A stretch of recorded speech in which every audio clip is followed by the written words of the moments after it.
Selamat siang dan shalom kepada kita semua yang telah bergabung di acara Mari Berdoa, Belajar Firman Tuhan, Roh Nubuat, tulisannya White, dan juga Alkitab melalui Sekolah Sabat. Kita senang karena Tuhan telah menyertai kita sepanjang setengah hari ini, dan kita doakan bersama Tuhan itu menjadi sempurna. Dan di tengah hari, kita mau bertemu dengan Tuhan. Meskipun lapar, tapi dengan belajar firman Tuhan, berdoa, dikenyangkan. Habis itu kita akan apa? Bisa makan. Ya. Baiklah, sekali lagi kami ucapkan selamat datang kepada Pendeta Gute dan juga Pendeta Johnson Simorangkir bersama jemaatnya yang akan memimpin ibadah kita siang ini. Ya. Kita akan mulai belajar. Sebelumnya, mari kita undang Roh Kudus melalui doa dalam hati masing-masing. Sebagai lagu buka, mari kita dengarkan lagu pujian ini tentang hari kudusnya Tuhan, ya, yaitu hari Sabat.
Puji Tuhan. Mari kita dengarkan tulisan Roh Nubuat melalui buku The Prayer dari Nyonya White yang disampaikan oleh hamba Tuhan Pendeta Gute Mahedi. Kami persilahkan. Shalom, selamat siang untuk kita semua. Tentu kita kembali bersyukur pada Tuhan, oleh karena pada siang yang Tuhan berkati ini, kita boleh kembali bertemu untuk bersama-sama belajar firman Tuhan. Baik melalui tulisan Roh Nubuat maupun nanti di pelajaran sekolah Sabat. Dan juga tentu kita berkumpul pada siang hari ini untuk juga bersama-sama berdoa di dalam doa yang akan kita layangkan setelah pelajaran ini. Ini adalah bagian yang terakhir dari chapter yang keempat dari bacaan kita sepanjang minggu ini. Saya awali dari tulisan yang diambil dari buku Evangelism halaman 442. Dikatakan demikian, ada banyak jiwa yang merindukan terang, kepastian dan kekuatan melebihi apa yang mampu mereka pegang. Mereka perlu dicari dan diusahakan dengan sabar dan tekun. Mintalah kepada Tuhan dalam doa yang sungguh-sungguh untuk mendapatkan pertolongan. Sepanjang minggu ini kita sudah melihat bagaimana doa itu berperan sangat penting di dalam penginjilan.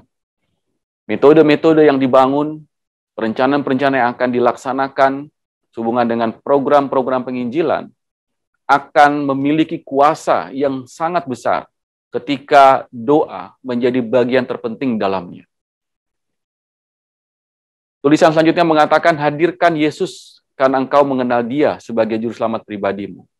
Biarlah kasih karunia-Nya yang melimpah mengalir dari bibirmu.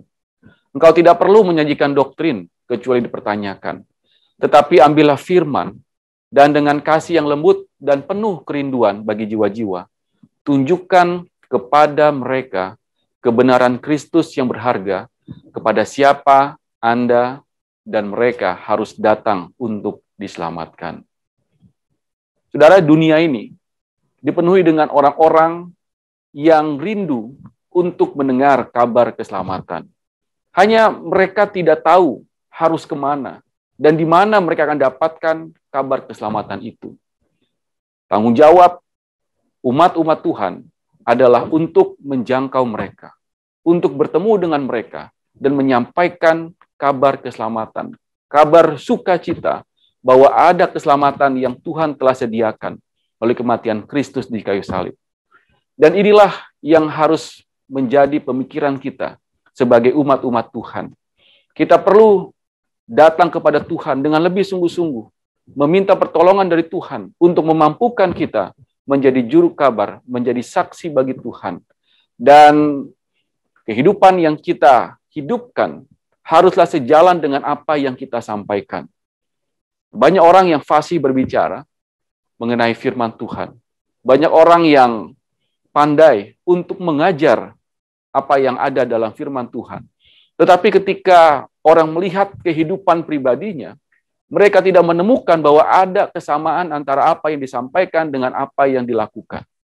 Sehingga pelajaran penting yang kita perlu untuk perhatikan adalah bahwa ketika kita menyampaikan kabar keselamatan ini, ketika kita menyampaikan kabar sukacita, kasih karunia yang telah hadir melalui kematian Kristus di kayu salib, kehidupan yang kita tampilkan juga harus laras dengan apa yang kita ucapkan.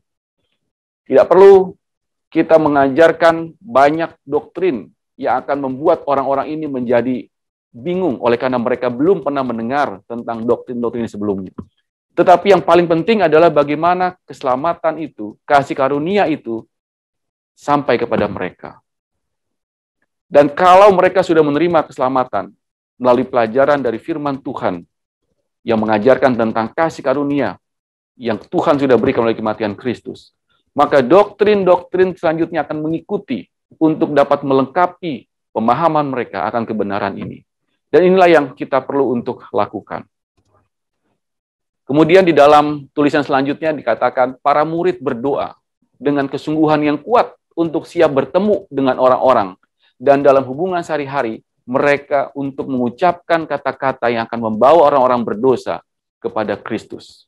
Bahkan para murid yang hidup bersama-sama dengan Yesus, juga ketika Yesus sudah tidak lagi bersama-sama dengan mereka, mereka selalu menjadikan kesempatan doa untuk menguatkan mereka, yang memampukan mereka untuk bisa bertemu dengan orang-orang dan menyampaikan pekabaran keselamatan melalui kata-kata yang mereka ucapkan dan juga kehidupan yang mereka lakukan. Mereka semakin dekat dan semakin dekat dengan Tuhan. Dan ketika mereka melakukan ini, mereka menyadari betapa mereka memiliki hak istimewa karena diizinkan untuk bergaul begitu dekat dengan Kristus. Semakin dekat dan semakin dekat kita dengan Tuhan, semakin kita menyadari bahwa kita memiliki keistimewaan yang khusus karena kita diizinkan untuk hidup bergaul dekat dengan Kristus. Saudara, kehidupan yang dekat dengan Kristus seharusnya akan membawa kehidupan kita menduplikasi Kristus. Sehingga orang akan melihat bukan hanya kata-kata yang fasih kita ucapkan, bukan hanya teori-teori, bukan hanya metode-metode, rencana-rencana yang kita lakukan dan kita akan lakukan, tetapi bagaimana kehidupan Kristus akan nyata di kehidupan kita. Dan itu bisa terjadi kalau kita memiliki kedekatan secara khusus dengan Kristus. Kesedihan memenuhi hati para murid ketika mereka memikirkan berapa kali mereka telah mendukakan Dia karena kelambanan pemahaman mereka. Kegagalan mereka untuk memahami pelajaran untuk kebaikan mereka yang Dia ajarkan. Ternyata para murid juga memiliki pergumulan. Oleh karena beberapa kali juga dalam berbagai situasi, mereka kehilangan keyakinan mereka kepada Kristus.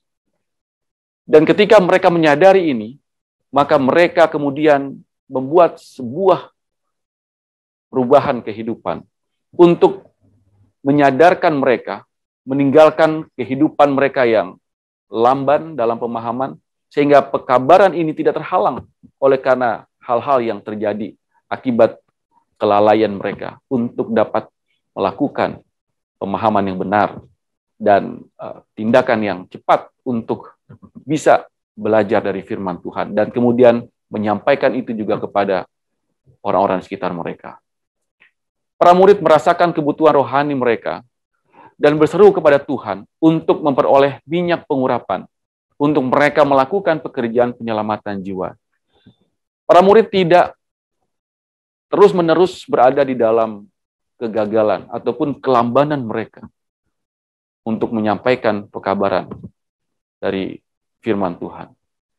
Tetapi mereka juga segera bangkit dan menyadari bahwa mereka butuh kebangunan rohani. Itu sebabnya mereka berdoa. Mereka memohon kepada Tuhan untuk mendapatkan kuasa, untuk mendapatkan urapan Roh Kudus, sehingga mereka dimampukan untuk melakukan pekerjaan penyelamatan jiwa. Kalau saat ini mungkin banyak hal yang telah membuat kita tidak mampu untuk melakukan hal yang terbaik di dalam pekerjaan yang kudus ini. Maka mari kita bangkit, kita datang kepada Tuhan dengan lebih sungguh-sungguh, memohon kepada Tuhan agar kuasa diberikan kepada kita, sehingga kita mampu untuk melakukan pekerjaan dengan jauh lebih baik daripada apa yang kita lakukan pada hari ini. Mereka tidak hanya meminta berkat untuk diri mereka sendiri. Mereka dibebani dengan beban keselamatan jiwa. Mereka menyadari bahwa Injil akan dibawa ke dunia dan mereka mengklaim kuasa yang telah dijanjikan Kristus. Doa-doa yang para murid lakukan bukan hanya memohonkan kepada Tuhan untuk mereka mendapatkan kuasa, tapi di saat yang sama juga doa-doa ini mereka layangkan kepada Tuhan agar kiranya Tuhan memberikan kepada mereka kesempatan bukan hanya untuk melayani, tetapi juga menjadi saksi yang hidup bagi keselamatan orang-orang yang mereka temui. Mereka memiliki beban untuk keselamatan jiwa-jiwa. Dan inilah yang membuat mereka merasakan betapa pentingnya terhubung dengan Tuhan melalui kehidupan yang berdoa. Tidak semua orang dapat bekerja dengan bijaksana untuk keselamatan jiwa. Ada banyak pemikiran mendalam yang harus dilakukan.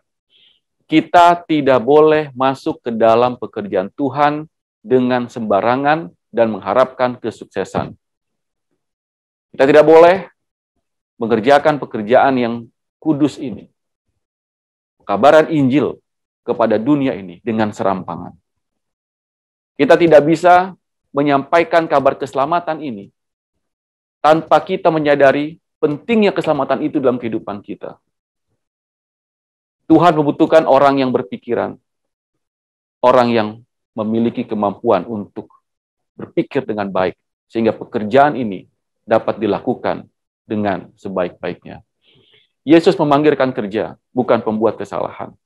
Tuhan ingin orang yang berpikiran benar dan cerdas, melakukan pekerjaan besar yang diperlukan untuk keselamatan jiwa.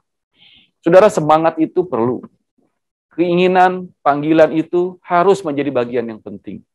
Tetapi kita tidak juga boleh mengabaikan bahwa kita perlu untuk melakukan panggilan ini, menjadi saksi bagi orang banyak akan berita keselamatan ini dengan serampangan. Kita perlu untuk menyiapkan diri kita, sehingga pekabaran kita sampaikan betul-betul pekabaran yang bisa diterima dengan baik. Dan tentu ini juga akan dilengkapi secara penuh oleh kuasa Roh Kudus yang memberkati pekabaran kita sampaikan. Tetapi dari diri kita juga kita perlu mempersiapkan diri, sehingga firman yang kita sampaikan betul-betul firman yang akan berkuasa bagi mereka yang mendengarkan.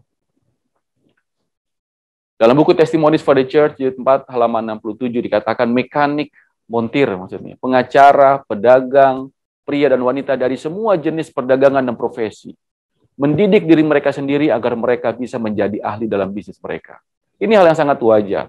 Setiap orang dalam pekerjaan tertentu, mereka selalu mengasah diri mereka agar mereka semakin ahli di dalam bidang pekerjaan mereka lakukan. Dengan harapan bahwa mereka melakukan pekerjaan dengan jauh lebih baik, dan kalau mereka melakukan dengan lebih baik, maka hasil yang jauh lebih baik juga mereka dapatkan. Pertanyaannya adalah, haruskah para pengikut Kristus menjadi kurang cerdas, sementara mengaku terlibat dalam pelayanannya, mengabaikan cara dan sarana yang digunakan? Pekerjaan penginjilan juga memerlukan hal yang sama, yaitu melatih diri, mempersiapkan diri dengan sebaik-baiknya. Sehingga bila mana kita mengerjakan tanggung jawab yang kudus ini, maka kita melakukan juga dengan cara yang terbaik, oleh karena kita telah mempersiapkan diri kita dengan sebaik-baiknya untuk menjadi juru kabar Kristus. Usaha untuk memperoleh kehidupan abadi berada di atas segala pertimbangan duniawi. Untuk menuntun jiwa kepada Yesus, harus ada pengetahuan tentang sifat manusia dan studi tentang pikiran manusia. Diperlukan banyak pemikiran yang cermat dan doa yang sungguh-sungguh untuk mengetahui bagaimana mendekati pria dan wanita pada pokok kebenaran yang agung. Kutipan ini sangat jelas memberikan kepada kita petunjuk bahwa pekerjaan yang kudus tidak bisa dilakukan dengan serampangan. Kita perlu terhubung dengan Kristus sebagai sumber firman itu. Dan kita juga perlu mempersiapkan diri kita sebaik-baiknya, melatih diri kita untuk menjadi juru kabar, sehingga pekabaran yang kita sampaikan adalah pekabaran yang benar-benar berkuasa. Oleh karena kita mempersiapkan diri kita, dan Tuhan memberkati apa yang telah kita persiapkan, dan kemudian kita sampaikan itu. Di dalam buku Christian Service halaman 169, kutipan ini sangat penting. Marilah kita juga berdoa dengan sungguh-sungguh atas nama mereka yang ingin kita kunjungi, dengan iman yang hidup membawa mereka satu demi satu ke hadirat Allah. Doa tidak boleh terpisah dari penginjilan. Penginjilan tidak dapat berjalan sendiri tanpa kuasa, dan kuasa itu datang ketika kita berdoa. Ketika kita berdoa, kita bukan hanya mohon supaya Tuhan memberkati diri saya ketika saya ingin menyampaikan pekabaran ini, tetapi kita juga berdoa untuk orang-orang yang kita kunjungi, sehingga mereka dipersiapkan untuk membuka hati mereka, menerima pekabaran firman Tuhan, kabar keselamatan, kehidupan yang Tuhan telah berikan melalui kematian Kristus di kayu salib. Ini kita akan doakan secara khusus untuk mereka yang akan kita temui. Bahkan doa juga kita layangkan agar Tuhan juga memberikan pada kita petunjuk, dan Tuhan pertemukan kita dengan orang-orang yang rindu juga untuk mendapatkan pekabaran keselamatan ini. Saudara, doa itu menjadi hal yang sangat penting. Seringkali ketika kita berdoa, kita mengisi doa itu lebih banyak permohonan untuk kepentingan diri kita sendiri. Kita memohon berkat Tuhan, kita memohon kesehatan, kita memohon penjagaan Tuhan. Tetapi seberapa banyak dalam porsi doa kita memohon kepada Tuhan untuk memberikan pada kita jiwa-jiwa di mana pekabaran yang saya telah miliki ini boleh sampai kepada mereka. Berapa banyak dari rangkaian doa yang kita ucapkan, kita isi dengan doa untuk orang-orang yang telah menerima pekabaran firman Tuhan itu. Harusnya ini menjadi bagian juga yang penting dalam doa pribadi kita. Kalau kita kemarin sudah membahas banyak mengenai doa secara jemaat, maka pada hari ini kita perlu juga untuk menjadikan doa pribadi sebagai sarana kita untuk bisa mendoakan orang-orang di mana firman kabar keselamatan ini bisa sampai kepada mereka. Kita juga menjadikan doa pribadi sebagai kesempatan untuk mendoakan orang-orang yang telah mendengar pekabaran firman Tuhan, pekabaran keselamatan ini, agar mereka mau menerima dan menjadikan kesempatan kabar baik ini untuk mengubah kehidupan mereka menjadi bagian dari umat-umat Tuhan. Di bagian yang terakhir dari pelajaran kita pada siang hari ini, dalam buku Testimonies for the Church, jilid 6 halaman 84, di sana dikatakan, bekerja di antara yang lemah, miskin, dan tertindas.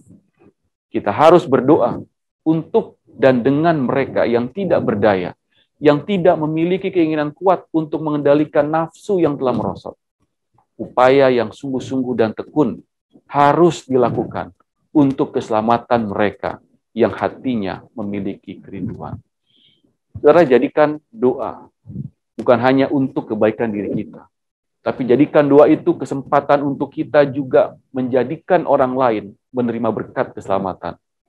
Dan bagian kita adalah melakukan tanggung jawab ini dengan sungguh-sungguh. Itu sebabnya kita perlu mempersiapkan diri kita sebaik-baiknya. Kita perlu menghubungkan diri kita sedekat-dekatnya, seintim-intimnya dengan Kristus, sumber keselamatan itu. Sehingga ketika diri kita yang telah dipersiapkan, kemudian kuasa yang datang dari Kristus, melengkapi apa yang telah kita persiapkan ini akan menjadi sebuah cara yang memiliki kuasa untuk menjadikan diri kita saksi yang hidup bagi orang-orang. Dan ini juga kesempatan di mana kita memiliki waktu yang indah untuk juga berkesempatan di dalam doa-doa kita mendoakan mereka. Sehingga ini menjadi satu kesatuan. Firman yang kita sampaikan, kehidupan yang kita hidupkan, doa-doa yang kita layangkan, hanya untuk satu tujuan, membawa jiwa-jiwa kepada Kristus. Dan inilah tanggung jawab yang mulia yang Tuhan percayakan untuk kita lakukan. Kiranya pelajaran-pelajaran kita sudah pelajari dari tulisan Roh Nubuat sepanjang minggu ini dapat menginspirasi dan memotivasi kita untuk menjadi pelaku-pelaku firman dan juga menjadi saksi-saksi yang hidup dalam kehidupan kita melalui perkataan, pengajaran, dan juga doa-doa kita layangkan. Tuhan memberkati kita. Amin. Terpujilah nama Tuhan oleh sebab kasih-Nya yang besar. Terima kasih Pendeta Gutama Hedi. Terima kasih, selamat siang bagi kita semuanya, terkhusus kepada Pendeta Samuel Simorangkir dan kepada kita seluruh anggota wilayah 11. Kita patut bersyukur, bersukacita, karena Tuhan masih memberkati dan menyertai kita sampai pada hari ini. Untuk memulai acara kita sama-sama membuka logision kita dari lagu buka nomor 442 ya. Tak ku mengerti rahmatnya. Kita nyanyikan semua ayat.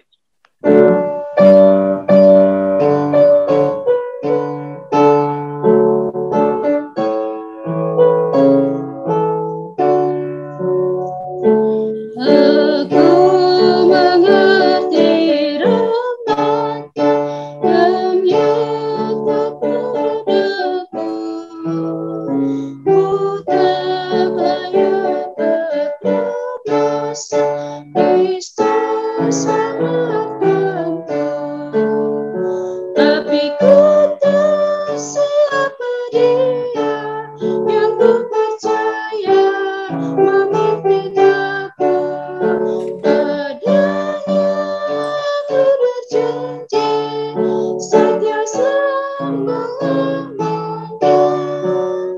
Ku tahu mengerti tebusan bagi manusia. Bila percaya sepianya hatiku damailah. Tapi ku tahu siapa Dia yang ku percaya memimpin aku. Padanya ku berjanji setia selama-lamanya. Aku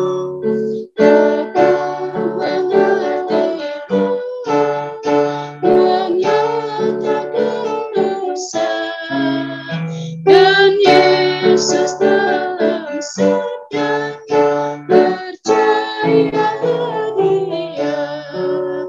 Tapi ku tahu siapa Dia yang ku percaya memimpin aku.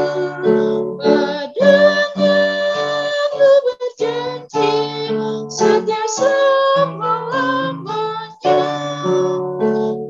Aku tak tahu bila akan ke dunia bersama Dia berjalan, jumpa Dia kasih.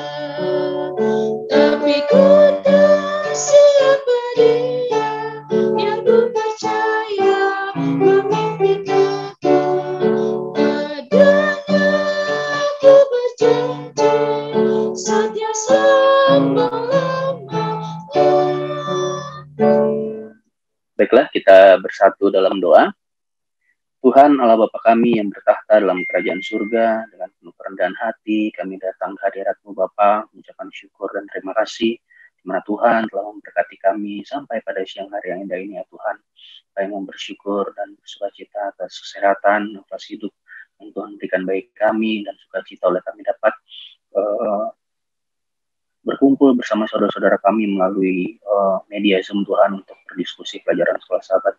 Kiranya Tuhan memberkati masing-masing kami, kosongkan hati dan pikiran kami di waktu yang singkat ini untuk kami dapat mendengarkan akan firman Tuhan yang akan dibawakan oleh Pak Pendeta Simorangkir. Berkati juga Tuhan Pak Pendeta Simorangkir supaya dia dapat menjelaskan akan firman Tuhan dengan baik, tetapi akan hati, pikiran, dan lidahnya supaya dia dapat berkata-kata seturut dan sesuai dengan kehendak Tuhan. Saya serahkan acara perbaktian kami ini kepada Tuhan. Kiranya Tuhan memberkati acara perbaktian ini dari awal pertengahan sampai pada akhirnya. Ampunkan segala pelanggaran kami, dalam nama Yesus kami berucap syukur. Amin. Baiklah, saudara-saudara sekalian, kita akan sama-sama berdiskusi pelajaran sekolah sahabat kita yang akan dipimpin oleh Bapak Pendeta Johnson Simorangkir. Waktu dan tempat dipersilahkan.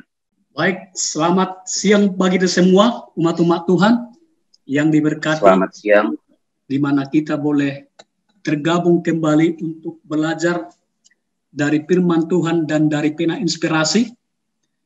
Dan kita belajar pada siang hari ini dari kita punya buku pelajaran sekolah sahabat dewasa kita. Pertama-tama kita patut bersyukur kepada Tuhan oleh karena Tuhan masih memberikan kepada kita napas kehidupan dan kesehatan untuk boleh menikmati sukacita pada siang hari ini, dan di saat yang sama kita boleh melayani Tuhan melalui ibadah kita pada siang hari ini. Terima kasih kepada Bapak Yohan Huta Barat yang telah memimpin acara kita pada siang hari ini, dan kepada kita semua yang sudah ikut boleh ambil bagian mempelajari akan firman Tuhan. Baiklah saudara keselam Tuhan, kita akan tiba di pelajaran hari Kamis tanggal 29 April 2021 dengan judul Membuat Namamu Masyhur. Allah membuat nama Abraham menjadi masyhur, menjadi besar, menjadi terkenal adalah oleh karena Allah memiliki hak prerogatif. Karena Allah memiliki hak istimewa bagi kita umat-umatnya, khususnya kepada Abraham. Karena inisiatif Allah lah, maka Abraham disebut menjadi bapa yang besar, menjadi bapa yang terkenal hingga pada saat ini. Kenapa Allah memilih Abraham sebagai bapa yang besar, yang terkenal, bapa segala orang percaya? Oleh karena Allah melihat karakter, sifat yang menurut kepada panggilan dan perintah Allah. Saudara kesalam Tuhan, karena Abraham memiliki karakter untuk menurut. Kata kunci kita pada siang hari ini adalah kata menurut. 7 kata. Bukankah angka 7 adalah angka yang sempurna, yang menandaskan bahwa angka itu adalah angka Allah sendiri. Seperti contoh, hari ke-7 adalah hari yang diistimewakan, adalah hari yang diberkati oleh Tuhan. Jadi kata kuncilah menurut kepada Tuhan. Panggilan Allah terhadap Abraham dari Uskasdim dan penggenapan janji tentang satu bangsa yang besar telah digenapinya. Adapun isi dari pemanggilan Abraham oleh Allah terdiri atas 3 bagian, yaitu panggilan dan janji Allah kepada Abraham. Boleh kita lihat di dalam Kejadian pasal 12 ayat 1 sampai dengan 3. Lalu kemudian Abraham memulai perjalanan sesuai dengan firman Tuhan. Dan Tuhan menampakkan diri kepada Abraham. Allah berfirman kepada Abraham untuk pergi dari negerinya, untuk menuju negeri yang ditujukan oleh Allah. Saudara dalam Tuhan, kita tahu bahwa Allah memanggil Abraham dengan satu maksud, yang mana Allah menuntun Abraham untuk boleh keluar dari tanah kelahirannya. Selain itu Allah juga menjanjikan keturunan, kemasyuran dan janji berkat bagi Abraham. Abraham diberikan Tuhan berkat keturunan. Kemudian Abraham diberikan Tuhan berkat yang besar kepada dia. Di mana Abraham bersama dengan istrinya Lot, bersama dengan Sarah dan Lot, dia punya keponakan, dan orang-orang yang meninggalkan Haran menuju Kanaan. Di mana Kanaan adalah sebuah tempat di mana mereka tidak tahu apa yang terjadi. Tempat di mana mereka belum mengerti bagaimana keadaan tempat itu. Sebagaimana kita kalau diperintahkan untuk pergi, bisa saja kita apa? Bisa saja kita belum siap. Bisa saja kita bertanya kepada yang memberikan perintah itu. Tetapi Abraham dengan yakin dan percaya, dia pergi untuk meninggalkan tanah kelahirannya. Saudara kesalam Tuhan, Tuhan menjanjikan memberikan negeri itu kepada keturunannya. Abraham mendirikan bagi Tuhan di tempat, kemudian berpindah ke pegunungan sebelah timur Betel. Dan kemudian dia punya satu budaya selalu mendirikan bait suci. Saudara kesalam Tuhan, satu pelajaran yang kita boleh lihat dan boleh kita teladani terhadap Abraham adalah bahwa di mana dia selalu berada, dia selalu membuat mezbah kepada Tuhan. Adapun mezbah yang dia bangun adalah supaya Abraham bersama dengan istrinya dan juga keponakannya Lot mengingat Tuhan, bahwa Tuhanlah yang sesungguhnya yang utama dan terutama dalam kehidupannya. Panggilan dan janji Allah kepada Abraham. Allah mengatakan, jika engkau keluar dari tanah kelahiranmu, maka aku akan melakukan 3 hal bagimu. 3 janji yang besar itu, yang pertama adalah dia akan menjadi bangsa yang besar. Kemudian berkat yang begitu besar dalam kehidupannya dan namanya masyhur. Baik berkat yang Tuhan berikan kepadanya, berkat kesehatan, berkat keselamatan, dan juga berkat apa? Berkat keturunan. Dan kemudian dia memiliki pengaruh yang luar biasa. Dan oleh Abraham, maka nama Tuhan dikenal oleh orang-orang yang ada di sekitarnya. Saudaraku dalam Tuhan, panggilan dan janji Allah kepada Abraham yang tentu memiliki satu konsekuensi yang harus kita penuhi. Karena memang ketika kita diberikan Tuhan satu perintah, maka ketika itu kita lakukan dan kita turuti, maka konsekuensinya adalah kita menjadi orang yang berbahagia. Itulah berkat yang sesungguhnya bila mana kita menurut kepada Tuhan, sama seperti hanya dengan Abraham. Kita mengerti tentang sejarah daripada Abraham, bahwa Abraham itu Tuhan panggil supaya dia keluar, dan pada saat itu juga Abraham dalam kehidupannya secara manusia dia bergumul. Oleh karena sekian lama Bapak Abraham ini menunggu seorang keturunan yang bernama apa? Yang bernama Ishak. Yang walaupun Tuhan katakan, engkau akan menjadi bapak orang percaya, dan keturunanmu bagaikan pasir di tepi laut, dan keturunanmu bagaikan bintang-bintang di langit. Saudaraku dalam Tuhan, kalau kita melihat secara kasat mata, maka saudaraku kita tidak akan bisa mengerti apa maksud dan rencana Tuhan. Memanggil, menyuruh dia, memerintahkan dia keluar dari tanah kelahirannya. Boleh dikatakan tanah kelahiran itu adalah sebuah tempat di mana sudah apa? Sudah memberikan kepada Abraham kenikmatan secara dunia. Tapi walaupun demikian, tetapi dia selalu mendengarkan suara Tuhan.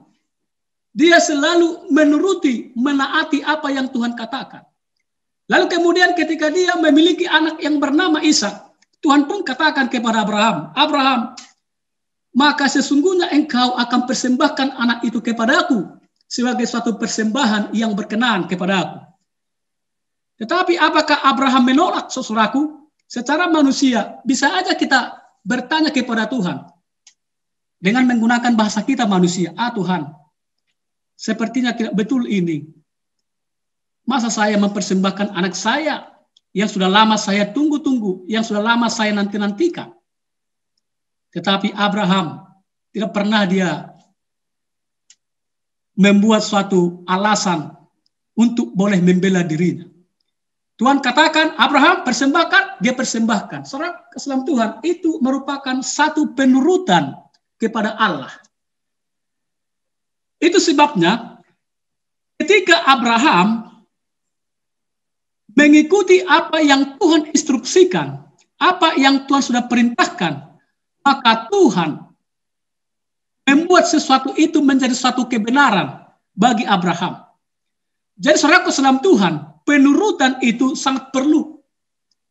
Karena memang bagian kita sebagai orang-orang beriman, maka kita harus menunjukkan kita punya apa? Kita punya penurutan kepada Tuhan. Kita harus tunjukkan melalui kasih kita kepada Tuhan dan kepada sama manusia.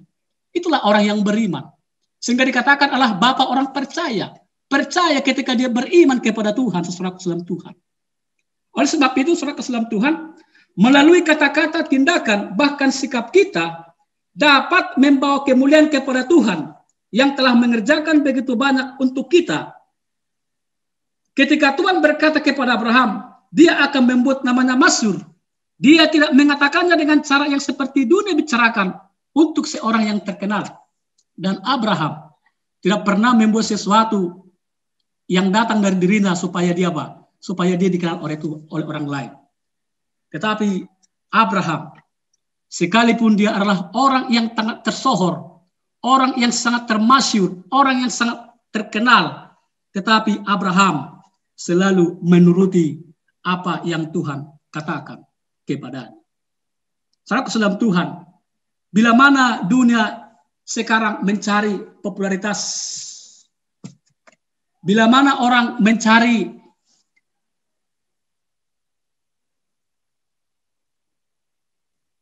sebuah hal-hal yang boleh dikatakan supaya dirinya dikatakan baik, saudaraku, itu adalah hal yang lumrah.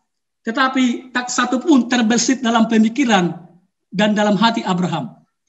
Sekalipun dia dikenal banyak orang pada saat itu dan bahkan kepada kita saat ini, tapi Abraham tetaplah Abraham oleh karena dia selalu menurut kepada Tuhan. Dan dia, saudaraku, tidak mau menjadi populer oleh karena apa? Oleh karena keinginannya. Tetapi dia terkenal menjadi bapak orang percaya dan namanya masyhur adalah oleh karena hubungannya, oleh karena kehidupannya berjalan dengan baik dengan Tuhan.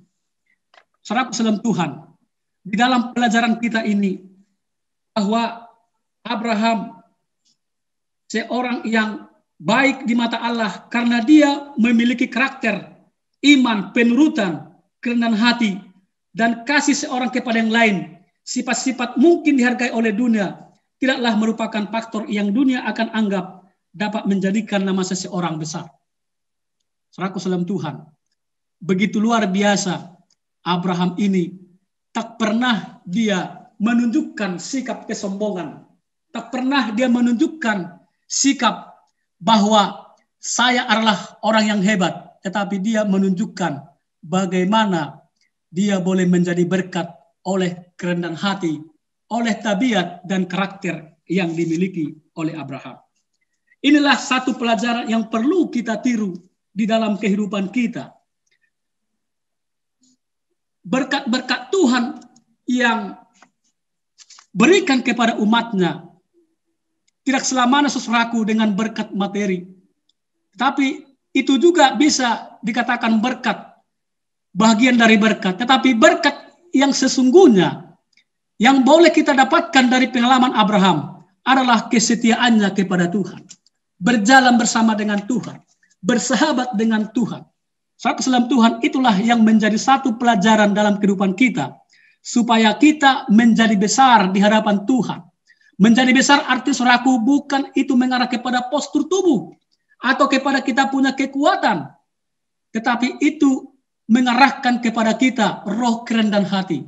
Karena orang yang besar adalah bila mana dia menjadi hamba. Yesus dikatakan menjadi besar ketika dia datang ke dunia ini menjadi hamba. Dalam Filipi 2 ayat 5 sampai 7 surat Tuhan dikatakan bahwa dia mengosongkan dirinya dari hal-hal dunia sekalipun dia ada di dunia. Tetapi sifat dunia tak pernah dimiliki oleh Yesus. Abraham sekalipun dia juga adalah manusia biasa, sekalipun pernah dia jatuh, tetapi dia belajar di dalam kasihnya kepada Tuhan, di dalam roh kerendahan hatinya kepada Tuhan, sehingga Abraham pun dibuat menjadi satu teladan, contoh yang dimuat dalam Alkitab. Tentu pelajaran Abraham bagi kita masih relevan saudara salam Tuhan, dan berkat Tuhan yang Tuhan janjikan kepada kita masih relevan dan juga kepada keturunan kita. Bila mana kita menurut, sungguh-sungguh mendengarkan Tuhan Allah. Saudara salam Tuhan. Begitu juga dengan Ulangan pasal 28. Itu janji Tuhan. Baik kepada orang Israel, baik kepada kita, kepada dunia ini. Bila mana kita setia mendengarkan suara Tuhan. Yang dalam tanda kutip, kita setia mengikut Tuhan. Baik dalam susah, baik dalam senang. Karena memang Abraham pun begitu. Dia mengikuti Tuhan dalam keadaan senang, dalam keadaan susah, dalam keadaan bergumul, tetap dia setia kepada Tuhan. Inilah satu pelajaran yang boleh saya bawakan pada siang hari Sabat ini. Manakala ada pertanyaan, boleh kita buka ruang diskusi kita, supaya kita lebih banyak mengetahui tentang bagaimana Abraham disebut menjadi bapak yang terkenal, bapak yang masyhur, bapak yang besar. Dikatakan dia besar bukan hanya sekedar berkat materi yang dia miliki, bukan sekedar hanya kepintaran yang dia miliki, tetapi lebih daripada itu hubungannya yang begitu erat dekat dengan Tuhan. Inilah pelajaran yang bisa bawakan pada siang hari ini. Ya, terima kasih kepada Bapak Pendeta Jonto Simorangkir yang sudah membawakan diskusi atau pelajaran sekolah sahabat kita dengan sangat baik. Kita akan menutup acara perbaktian ataupun diskusi sekolah sahabat kita buka lagu Sion kita nomor 252. Lagu Sion nomor 252. Kita nyanyikan semua ayat.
Selamat malam saudara-saudari sekalian yang sudah bergabung dengan kami di Jemaat Fisdak pada malam hari ini waktu New Jersey ya.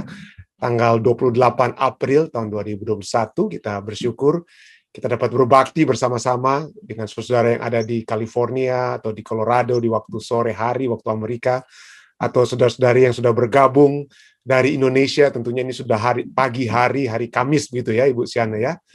Dan juga saudara lainnya yang sudah bergabung, dan juga Tante Jamie yang tengah malam saya percaya di Jerman pada saat ini telah berbakti bersama-sama dengan kita. Seperti biasa saudara-saudara, saya akan membagikan pelajaran sekolah sahabat ini untuk kita baca ya, kita baca terlebih dahulu dan kemudian kita akan diskusikan. Baik, pada malam hari ini kita memiliki satu pelajaran yang sangat menarik, yaitu satu bangsa yang besar. Ini sekali lagi sepanjang minggu ini berbicara tentang perjanjian yang Allah buat kepada Abraham, tetapi kita juga adalah keturunan Abraham, saudara dan saya. Kita yang sudah menerima Yesus Kristus, kita semua adalah keturunan atau anak-anak Abraham yang akan mendapatkan juga janji seperti yang sudah diberikan kepada Abraham. Dan salah satu janji adalah kita menjadi umat atau bangsa yang besar. Nah, nanti kita akan lihat ya di pelajaran kita pada malam hari ini tambahannya, apa arti kebesaran atau yang besar tersebut yang dapat kita lihat di dalam diri kita sebagai umat-umat Allah. Baik, mari kita langsung saja dalam pelajaran kita tentang pada malam hari ini. Allah tidak hanya berjanji kepada Abraham bahwa melalui dia semua bangsa akan diberkati atau dikutuk. Bagi mereka yang mengutuk Abraham, mereka akan mendapatkan kutuk dari Tuhan. Tapi mereka yang memberkati Abraham, mereka akan apa? Diberkati atau Allah akan memberikan berkat surga melalui Abraham. Tuhan juga, yang kedua, Tuhan juga berkata bahwa Allah akan menjadikan Abraham sebagai bangsa yang besar. Anda bisa lihat dalam Kejadian 18, Kejadian 12, lalu Kejadian 46 ayat 3. Itu adalah satu janji luar biasa yang diberikan kepada seorang yang menikahi wanita yang melahirkan anak di masa tua. Ya. Jadi, ketika Abraham belum ada keturunan, apalagi seorang anak laki-laki, Allah telah menjanjikan keduanya. Bangsa yang diberkati atau bangsa yang apa? Besar, padahal waktu itu dia belum ada apa? Dia belum ada anak. Jadi belum aja ada anak, bagaimana dia dapat menjadi besar atau apa? Diberkati. Ya, biasanya anak dulu baru diberkati, lalu setelah anaknya besar, baru jadi bangsa yang apa? Besar. Tapi ini dua-duanya belum ada saat itu. Tetapi pelajaran sahabat kita katakan apa? Tetapi janji itu atau janji ini belum sepenuhnya digenapi saat Abraham hidup. Kita sudah lihat ya, bahkan tanah sekalipun Abraham tidak ada. Ya, Abraham tidak mendapatkan tanah yang dijanjikan, apalagi anak yang banyak seperti pasir di laut, bangsa yang besar, tidak ada. Raja-raja dari keturunannya, tidak ada. Itu tidak digenapi, belum digenapi sepenuhnya. Nanti kita akan bahas tambahan kita, apa artinya belum sepenuhnya. Gitu ya. Tapi ini belum sepenuhnya digenapi saat Abraham hidup.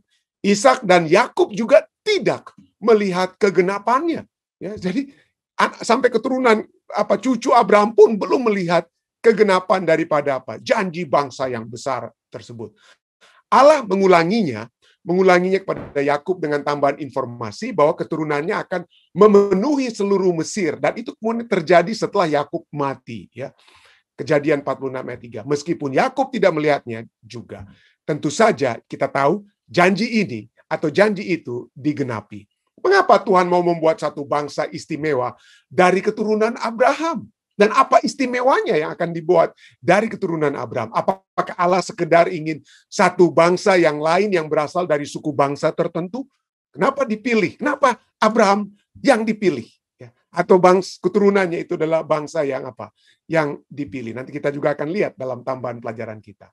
Apakah tujuan yang harus dipenuhi oleh bangsa ini? Bacalah Keluaran 19 ayat 5-6, Yesaya, dan mari kita lihat apa tujuan Allah memberikan atau mengingini ada satu bangsa yang dia pilih. Ya, mari kita lihat Keluaran 19 ayat 5-6 katakan apa? Jadi sekarang jika kamu sungguh-sungguh mendengarkan firman-Ku dan berpegang pada perjanjian-Ku, maka kamu akan menjadi harta kesayangan-Ku sendiri dari antara bangsa-bangsa, sebab Akulah yang empunya seluruh bumi. Ayat 6.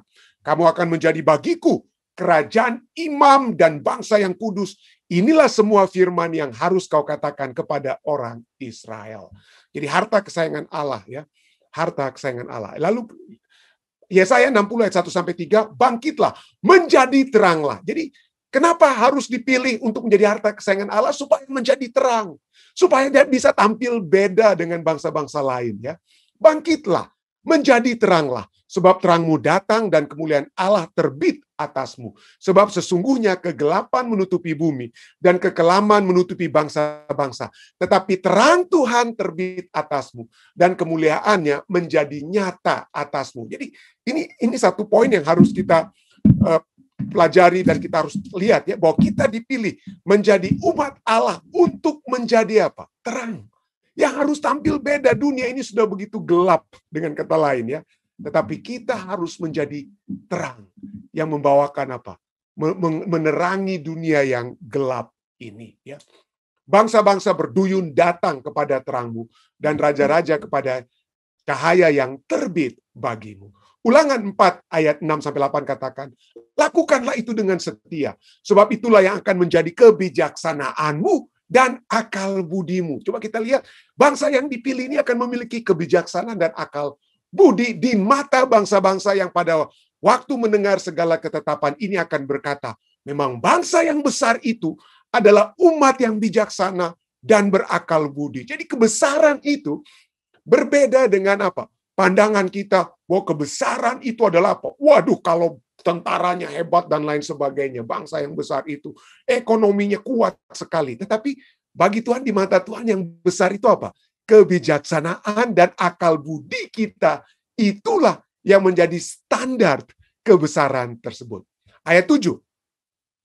Sebab bangsa besar manakah yang mempunyai Allah. Jadi sekali lagi, kebijaksanaan dan akal budi itu adalah dihasilkan karena Allah ada kepada bangsa tersebut. Mereka apa ya? Mempunyai Allah. Ya, yang demikian. Sebab bangsa besar manakah yang mempunyai Allah yang demikian dekat kepadanya seperti Tuhan Allah kita.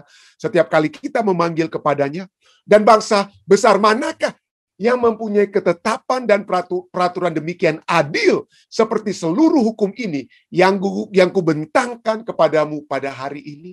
Jadi kebesaran, konsep kebesaran itu, sekali lagi, saya akan menuntun kita untuk tambah nanti ya, berbeda dengan konsep kebesaran dunia.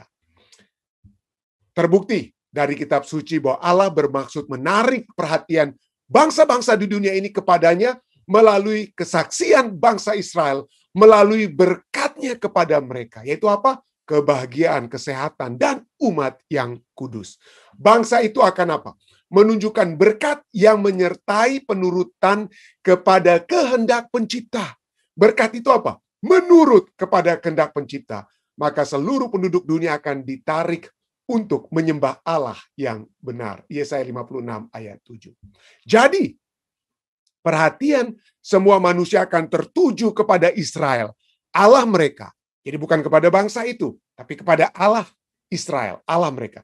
Dan Mesias Juru Selamat yang nyata di tengah-tengah mereka. Ellen White dalam seri Membina Keluarga dikatakan apa? Jilid 5 halaman 22 katakan, anak-anak Israel harus menduduki segenap bidang yang telah ditetapkan Allah kepada mereka. Bangsa-bangsa yang menolak berbakti dan melayani Allah yang benar harus diusir. Orang-orang di kanan yang menolak Allah yang benar harus diusir. Tetapi adalah merupakan maksud Allah bahwa dengan pernyataan tabiat Allah melalui bangsa Israel, manusia akan ditarik kepadanya. Undangan Injil harus disampaikan ke seluruh dunia. Melalui pengajaran dari hal upacara, persembahan korban, Kristus harus ditinggikan di hadapan bangsa-bangsa. Dan semua orang yang akan memandang kepadanya akan hidup. Dapatkah, pertanyaan bagi kita di akhir pelajaran sekolah sahabat kita, dapatkah Anda melihat persamaan antara apa yang Tuhan ingin lakukan melalui orang Israel dan apa yang Dia ingin lakukan melalui umat-umat Tuhan, melalui saudara dan saya, melalui gereja kita saat ini? Jika demikian, apa saja persamaannya? Bacalah 1 Petrus 2 ayat 9. Jadi mari kita melihat, ya, kepada Abraham diberikan satu janji, engkau akan menjadi bangsa yang besar. Ya, kepada umat-umat Tuhan juga sebagai keturunan, pewaris perjanjian Abraham, kita, umat-umat Tuhan, yang hidup menjelang kedatangan Yesus 2 kali, dikatakan kita harus menjadi umat yang besar. Tapi apa arti kebesaran tersebut? Apa arti bangsa atau umat yang besar? Kejadian 18 ayat 18 ini dikatakan, Allah katakan tentang Abraham, ya. Bukankah sesungguhnya Abraham akan menjadi bangsa yang besar dan berkuasa, dan oleh dia segala bangsa di atas bumi akan mendapatkan apa? Mendapatkan berkat, ya. Bangsa yang besar serta berkuasa. Kapan itu terjadi? Bagaimana itu terjadi, saudara? Ya, itu tidak terjadi tentu saja kepada Abraham, ya. Dan kita sudah lihat pelajaran kita tadi malam mungkin, ya. Ujung-ujungnya mungkin kita akan seperti yang kita pelajari tadi malam, ya. Itu dipenuhi tentu saja apa, ya?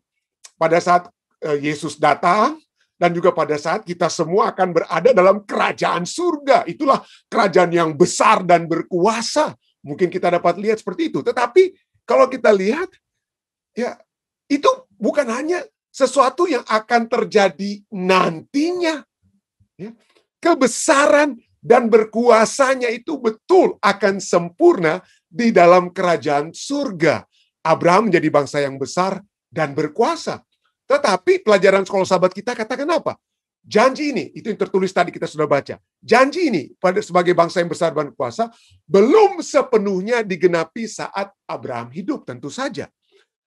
Kata belum sepenuhnya artinya sudah ada yang mulai terisi.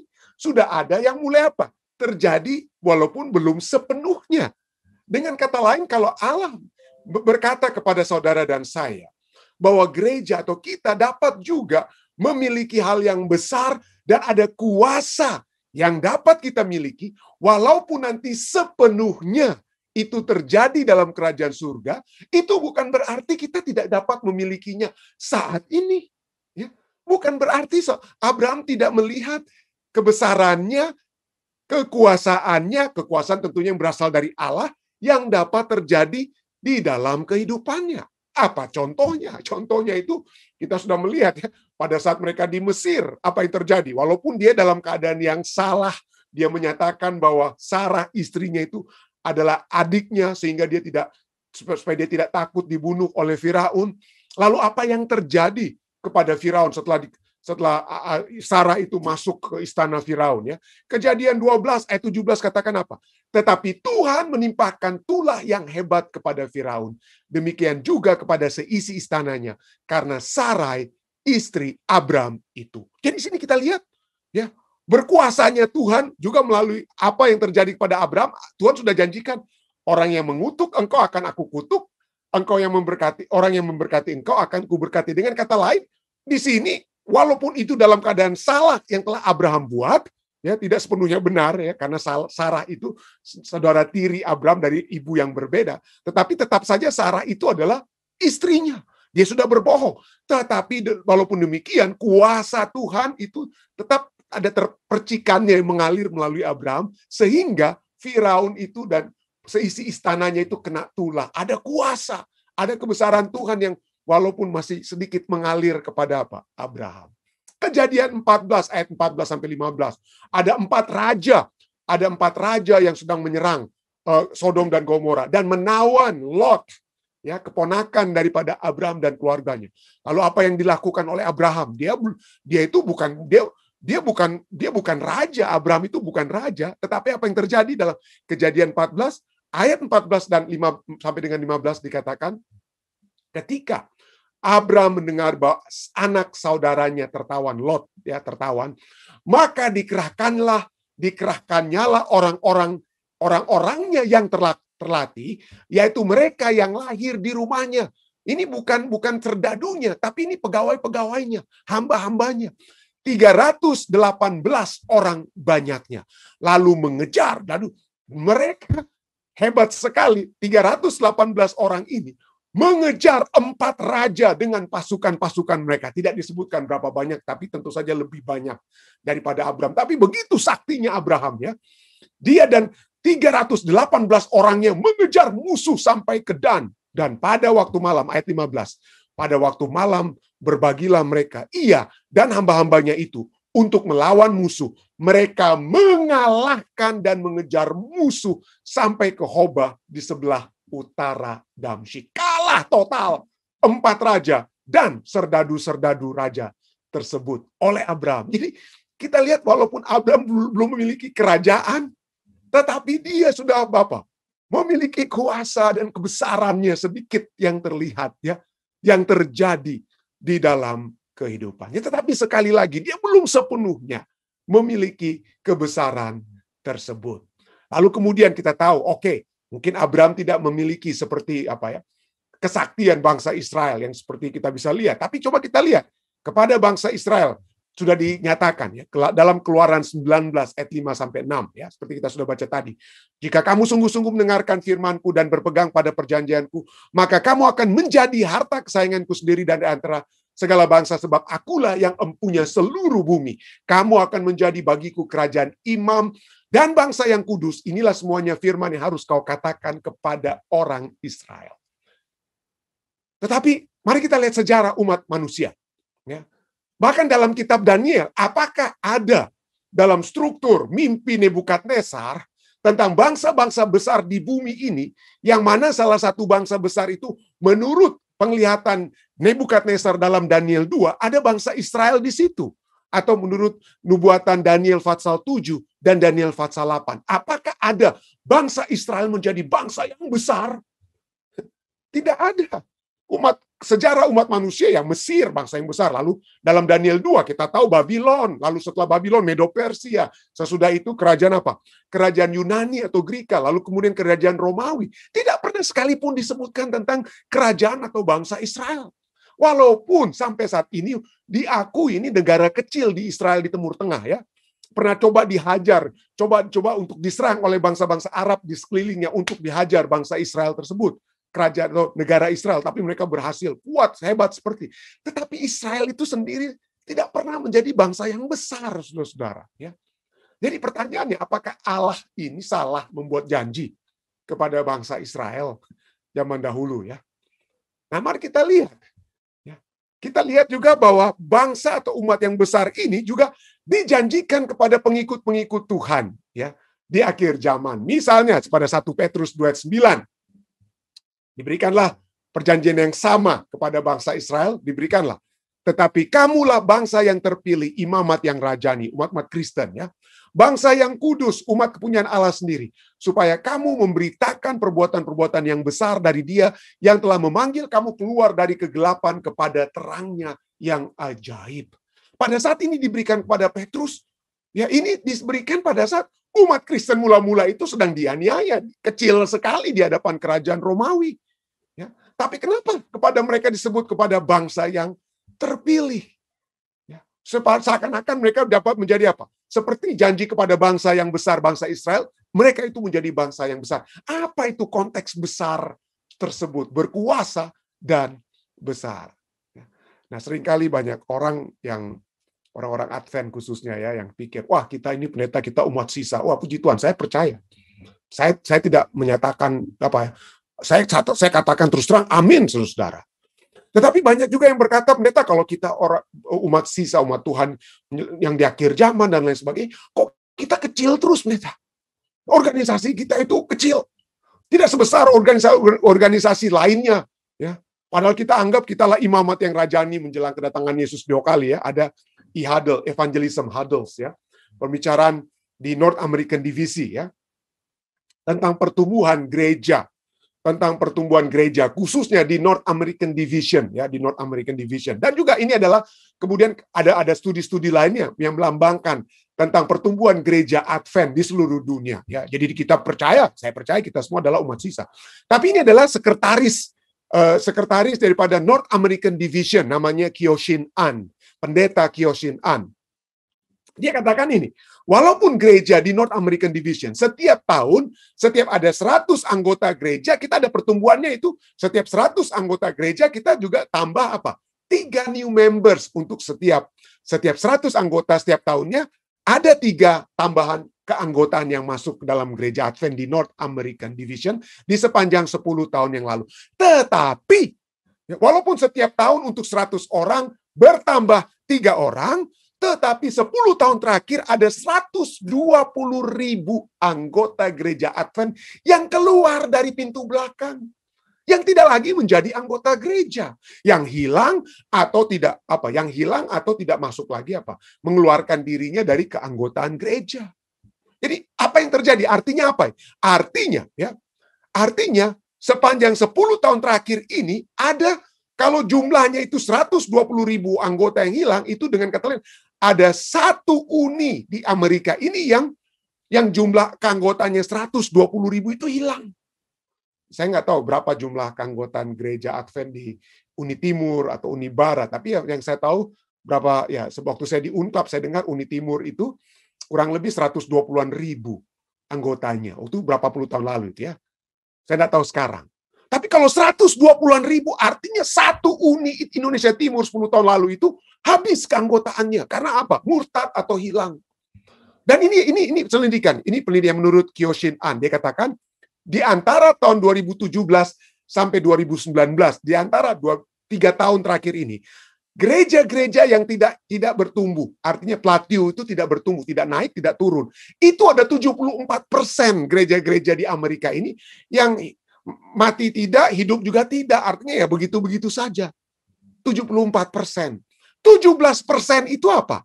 decline, yang lebih turun ke bawah. Dan hanya 8% yang bertumbuh, 8%. Jadi situasi gereja Advent di Amerika ini sangat suram, madesu. Masa depan gereja Advent di Amerika, yang di North American Division ini, masa depannya itu sangat sangat suram. Ya. Jadi menjadi satu pertanyaan, apa Allah salah memberikan janji? Bukankah kita harus memiliki kuasa dan besar? Tentu saja. Kita dapat berkata seperti pelajaran-pelajaran kita yang lalu ya, menjelang kedatangan Yesus yang kedua kali, akan ada roh hujan akhir yang akan turun. Kita puji Tuhan untuk hal tersebut ya.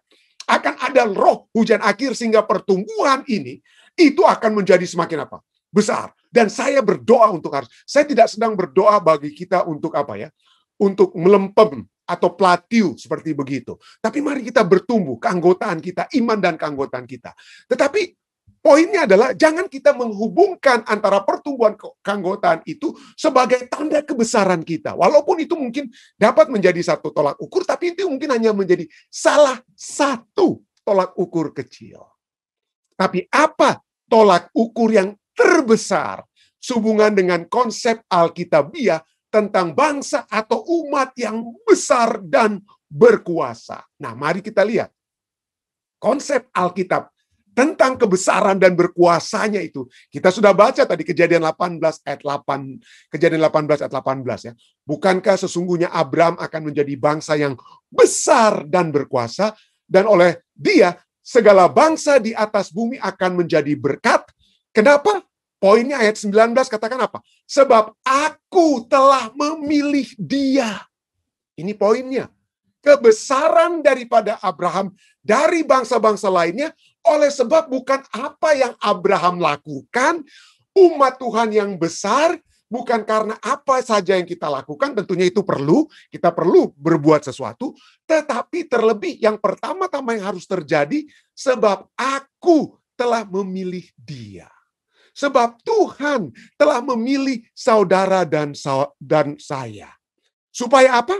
Supaya diperintahkan kepada anak-anaknya dan kepada keturunannya, supaya tetap hidup menurut jalan yang ditunjukkan Tuhan. Jadi ini, konsep kebesaran itu adalah berkuasanya kita, besarnya kita.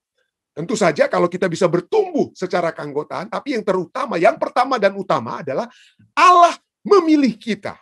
Allah memilih kita. Yang kedua, supaya kita hidup menurut jalan yang ditunjukkan Allah. Dengan melakukan kebenaran dan keadilan. Berjalan sesuai dengan kehendak Tuhan. Dan supaya Tuhan memenuhi kepada Abraham, supaya Tuhan memenuhi kepada saudara dan saya apa yang dijanjikan kepada Abraham, kepada kita. Kita menjadi besar dan berkuasa. Sebab pertama-tama Allah telah memilih dia, Abraham, dan Allah telah memilih kita. Apa artinya Allah memilih kita? Nah, itu dia kan poinnya. Wah, Allah memilih kita itu, ya Allah sudah sudah establish nih pendeta organisasi gereja Advent ini. Ya Allah pilih. Mari kita lihat konsep Alkitabiah tentang Allah memilih dia. Allah memilih Abraham. Allah memilih saudara dan saya. Bahasa Inggrisnya untuk ayat 19 ini ya. Dikatakan dalam Genesis 18 verse 19, Kejadian 18:19, for I have known him. Sebab aku telah mengenal dia. Ya. Tuhan mengenal Abraham. Tuhan mengenal saudara dan saya. Pada saat kita dipilih, itu karena Tuhan mengenal kita. Apa artinya Tuhan mengenal kita? Apa artinya Tuhan mengenal saudara dan saya? Apa artinya Tuhan mengenal kita? Kata mengenal ini, memilih atau chosen, atau mengenal, known, bahasa Ibraninya, bahasa asli Alkitab Perjanjian Lamanya adalah yada, to know, mengetahui. Dan Anda tahu kata yada ini sangat signifikan, ada artinya saudara dan saya telah Allah pilih. Kita telah dipilih untuk dalam konteks itu bagaikan menjadi pasangan suami istri dengan Allah. Kita bersatu dengan Allah. Kita mengenal Allah secara intim.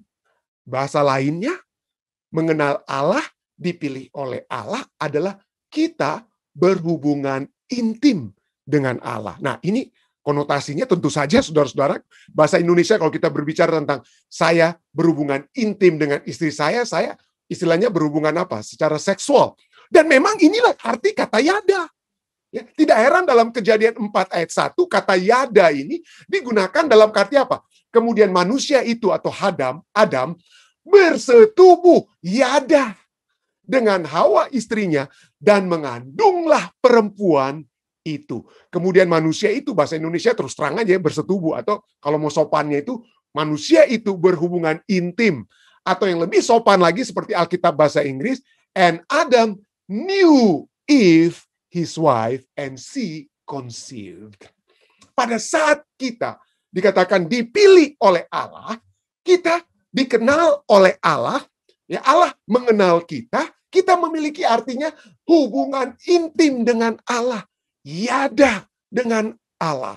Kita adalah bagaikan pasangan suami istri dengan Allah. Tidak heran Alkitab berkata bahwa jemaat itu adalah bride, istri, pengantin wanita, sedangkan Yesus adalah pengantin apa?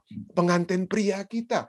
Kenapa? Karena Allah mengenal kita. Allah memilih saudara dan saya. Kita menjadi besar, bukan karena kita besar, kita hebat, tetapi karena kita diangkat menjadi istri Allah. Saudara dan saya menjadi pasangan hidup semati dari Allah. Itulah konsep daripada dikenal, yada tersebut. Sehingga Kejadian 25 ya. Ini sorry, saya lupa lagi tulis. Ini bukan Kejadian 25, tapi Matius 25. Saya mohon maaf tadi pada saat saya tulis mungkin pikiran saya masih di Kejadian, tapi ini kitab Matius 25 ayat 11 sampai 12. Matius 25 ayat 11 sampai 12 berbicara tentang 10 perumpamaan 10 anak darah. Ya, 5 yang pintar, 5 yang bijaksana, dan 5 yang bodoh. Dan Matius 25 ayat 11 sampai 12 kita tahu akhir kisahnya bagaimana 5 anak darah yang bodoh ini hendak masuk ke pesta perjamuan. Tapi dalam Matius 25 ayat 11 sampai 12 dikatakan apa?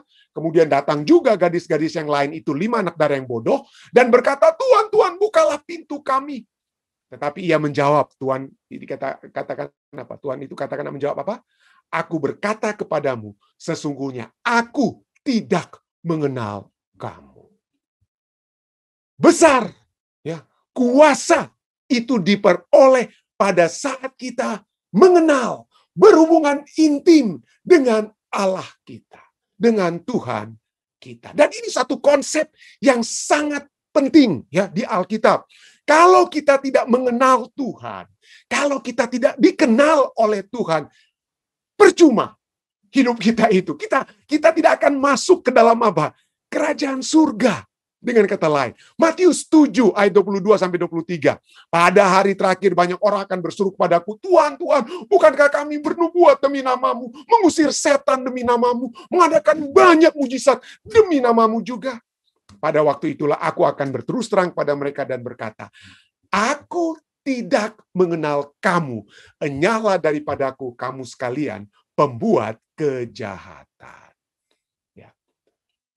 Jangan sampai kita tidak dikenal oleh Tuhan. Ya. Jangan sampai kita tidak dikenal oleh Tuhan. Nah, kita seringkali bertanya, oke, wah puji Tuhan pendeta, ya waduh bagus pendeta bawa ini ayat-ayat Matius 25 ayat 11 sampai 12, Matius 7 ayat 22 sampai 23. Oh, pendeta itu kan menunjukkan kepada itu umat-umat Tuhan yang sisa ya. Oke, ya. Yang bagaimana umat Tuhan yang sisa? Oh, ya pendeta, baca ayat yang ke-24. Oke, mari kita baca ayat 24 ya. Pada waktu itulah aku akan berterus terang kepada mereka dan berkata ayat 23 ya. Aku tidak mengenal kamu, enyahlah daripadaku kamu sekalian pembuat kejahatan. Ayat 24. Setiap orang yang mendengar perkataanku dan melakukannya, ia sama dengan orang yang bijaksana yang mendirikan rumahnya di atas batu. Nah, ini pendeta ya.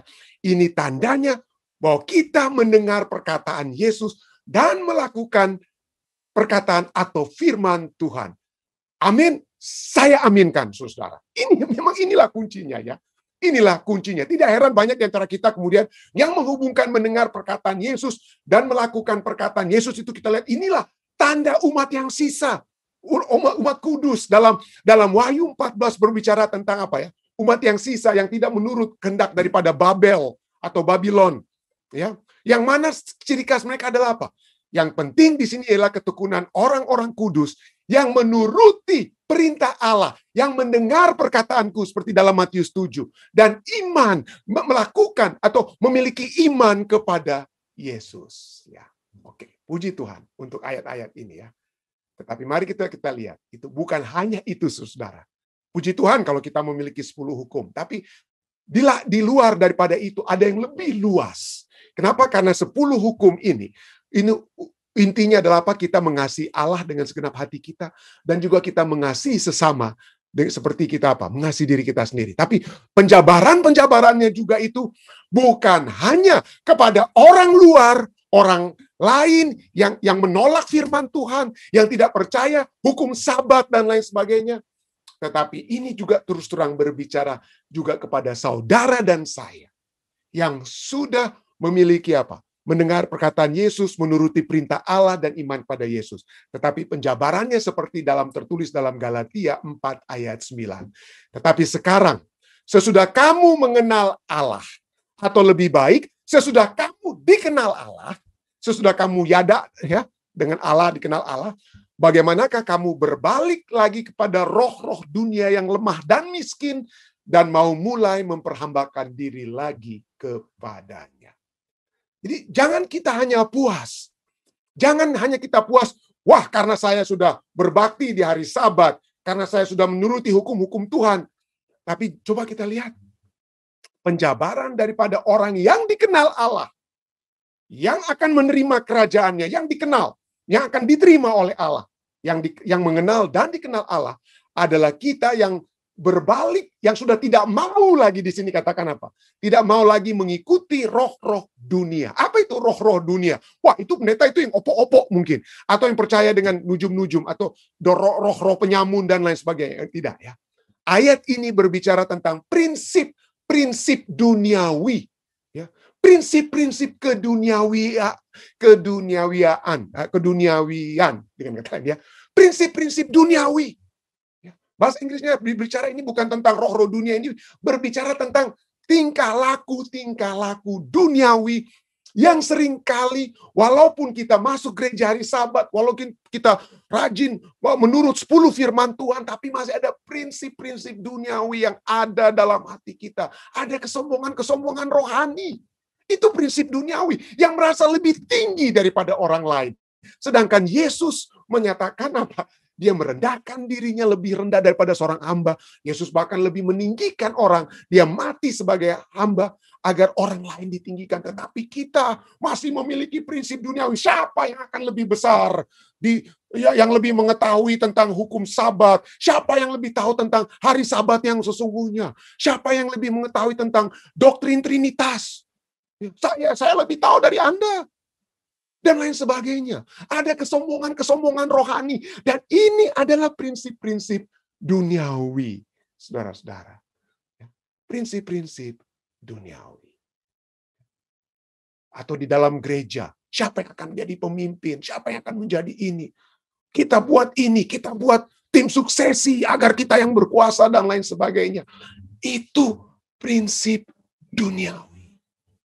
Dan itu menandakan saudara dan saya, walaupun kita mengakui 10 hukum, ya kita pikir kita memiliki 10 hukum dan iman dalam Yesus, tapi kalau ada prinsip-prinsip duniawi yang masih kita miliki, we do not know God and we are not known by God. Tuhan tidak mengenal kita. Tuhan tidak mengenal kita. Karena apa? Prinsip-prinsip duniawi ini. Bangsa Indonesia dikenal sebagai orang yang paling santun. Salah satu negara yang santun. Tapi waktu saya membawakan Week of Prayer Universitas Kelabat, ya, saya membawakan satu hasil research yang menunjukkan bahwa bangsa Indonesia adalah salah satu bangsa yang paling jahat di dunia online. Yang paling jahat kalau berkomentar di sosial media. Yang paling jahat kalau apa? Bicara satu dengan lain di Facebook, di Twitter, di Instagram, dan lain. Kalau menghantam satu dengan lain itu begitu hebat. Ya. Maki, caci, maki yang begitu hebat. Itu dilakukan oleh orang-orang Indonesia yang dianggap paling santun. Yang kalau kita bertemu muka dengan muka, waduh, santun sekali kita satu dengan yang lain. Tetapi begitu di dunia maya, maka kita caci maki satu dengan yang lain. Dan saya melihat itu bahkan di antara umat-umat yang mengaku sebagai umat-umat Tuhan yang sisa menjelang akhir zaman. Kita mengikuti prinsip-prinsip duniawi. Kita menulis agar supaya ada attention, mendapatkan perhatian dengan apa yang kita tulis. Kita caci maki pendeta-pendeta, kita caci maki orang-orang lain, saling caci maki satu dengan yang lain di dunia maya. Itu adalah prinsip dunia. Tetapi firman Tuhan katakan, orang yang mengasihi Allah, ia dikenal oleh Allah. Ya. Apakah kita mengasihi Tuhan pada saat kita saling mencaci maki di Facebook dan lain sebagainya? 2 Timotius 2:19. Tetapi dasar yang diletakkan Allah itu teguh dan meterainya ialah Tuhan mengenal siapa kepunaannya. Setiap orang yang menyebut nama Tuhan, hendaklah ia meninggalkan kejahatan. Tinggalkan, saudara-saudara. Tinggalkanlah saling caci maki, saling menghina. Kalau boleh kita berargumentasi, tapi dengan sopanlah, seperti Anda sedang berhadapan satu dengan lain. Tapi janganlah kita menganggap bahwa kita lebih tahu dari orang lain. We speak for attention. Tapi marilah we speak for intention. Bukan attention. Bukan untuk cari perhatian. Tapi pada saat kita berkomentar, biarlah kita memiliki satu intention, satu intensi, satu tujuan untuk lebih mengenal Tuhan. Atau membawa orang lain mengenal Tuhan. Kalau saudara dan saya melihat apa yang kita komentar-komentar kita di Facebook, apakah itu membawa kita mengenal Tuhan atau membawa orang untuk mengenal Tuhan? Maka itu adalah tanda saudara mengasihi Allah dan mengasihi sesama. Dan itu artinya kita adalah orang-orang yang besar. Kita adalah orang-orang umat-umat Tuhan yang besar dan berkuasa. Dan bukannya mereka yang tetap melakukan prinsip-prinsip duniawi dan tetap melakukan seperti ayat ini katakan, kejahatan. Saya bawa ini dalam nama Yesus. Amin.